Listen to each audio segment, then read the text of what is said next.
सुनील जी, कल आपने भी एक सोशल मीडिया पर पोस्ट लिखा जहां पर आपने कहा कि रोहिणी आचार्य की मांग है लोकसभा चुनाव लड़ने की। देखिए, निश्चित रूप से जो रोहिणी आचार्य जी ने इस पूरे समाज में जो समाज हमारा विकृत होता जा रहा था और समाज में जो उन्होंने जिस तरह का मिसाल पेश किया है वो अद्भुत है। और इसलिए हम लोगों ने आग्रह किया है अपने राष्ट्रीय अध्यक्ष महोदय से कि चूंकि सारण जिले के तकरीबन सभी लोगों से उनका सीधा जुड़ाव है और आप भी जानते हैं कि सारण जिला के भी अधिकतर लोग भावनात्मक रूप से माननीय लालू प्रसाद जी के साथ जुड़े हुए हैं। तो हम लोगों ने उनसे आग्रह किया है, जितने भी हमारे सारण लोकसभा क्षेत्र के जितने भी वरीय नेता हैं, जो पूर्व मंत्री भी हैं, सभी लोगों ने, माननीय विधायक लोगों ने भी आग्रह किया कि रोहिणी आचार्य जी को आप लोकसभा से चुनाव से उनको वहां पर भेजें।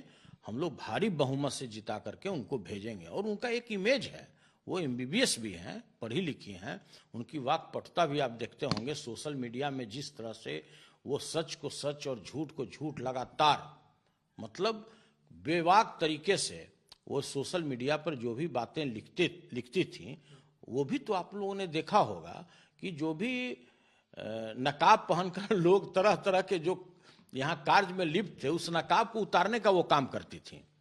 तो देखिए, हम लोगों का पुनः अपने राष्ट्रीय अध्यक्ष महोदय से आग्रह है कि रोहिणी आचार्य जी को छोड़कर कोई दूसरा उम्मीदवार वहां स्वीकार नहीं है। बाकी तो भाई हमारे अभिभावक हैं, जो निर्णय लेंगे वो हम लोग के लिए सर्वोपरि है।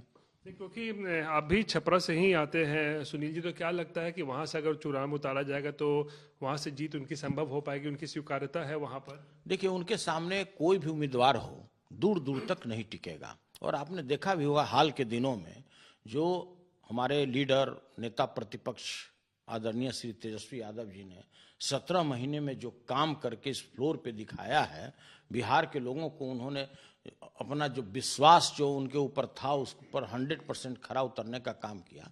तो ये मामूली बात थोड़ी होता है। उन्होंने एक माइलस्टोन बनाया है कि कोई भी व्यक्ति 17 महीना सरकार में रहकर कितना रोजगार दे सकता है, स्वास्थ्य व्यवस्था में क्या सुधार ला सकता है, अन्न व्यवस्था में क्या सुधार ला सकता है, IT में क्या सुधार ला सकता है, पर्यटन नीति में क्या सुधार ला सकता है। और उन्होंने एक माइलस्टोन बनाया और इसका लाभ निश्चित रूप से राष्ट्रीय जनता दल के जितने भी उम्मीदवार हैं या महागठबंधन के जितने भी उम्मीदवार होंगे 40 लोकसभा में, सभी को मिलने वाला है। सुनील जी, फिर तो सवाल परिवारवाद का उठेगा ही कि लालू परिवार में से एक और व्यक्ति अब राजनीति में आ रहा है, या लालू ने परिवारवाद को फिर और बढ़ावा दे दिया है? देखिए, परिवारवाद की चर्चा आप ना करें तो ज्यादा बेहतर है। भाजपा से ज्यादा परिवारवाद करने वाला इस देश में कोई व्यक्ति पहले भी नहीं हुआ, आज भी नहीं और कल भी कोई नहीं होगा।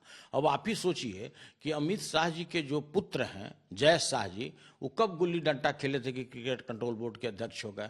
पंकज जी कौन है राजनाथ बाबू के, आप भी पता लगा लीजिए। अनुराग ठाकुर जी कौन है, आप पता लगा लीजिए। लंबी फेहरिस्त है भाई। राजनीति में लगता है लॉन्च किया जाएगा, लोकसभा चुनाव लड़ सकती है रोहिणी आचार्य। इसमें कोई आश्चर्य नहीं। जो व्यक्ति सिर्फ अपने परिवार के लिए ही चिंता करता है, परिवार के लोगों को ही बढ़ाना, परिवार के लोगों की जिम्मेदारी को पोषित करना। आज श्रीमान लालू प्रसाद यादव गरीबों का नेता, गरीबों का मसीहा का ढोल बजा करके आए और उसके बाद गरीबों को ही सताने का, लूटने का माननीय न्यायालय के द्वारा आर्थिक अपराध में सजायाफ्ता भी बन गए। फिर भी वो नहीं सुधर सके। सुधार गृह में भी गए थे, जेल में कई दिन तक रहे, लेकिन सुधरे नहीं। आज भी पत्नी को, बेटा को, बेटी को और जो उनसे अपने परिवार के लोग जुड़े हैं उसी की चिंता में ये चिंतित रहते हैं, उसी को बढ़ाएंगे। यही इनका लोकतंत्र है और लोकतंत्र गरीबों के प्रति यही इनका समर्पण है।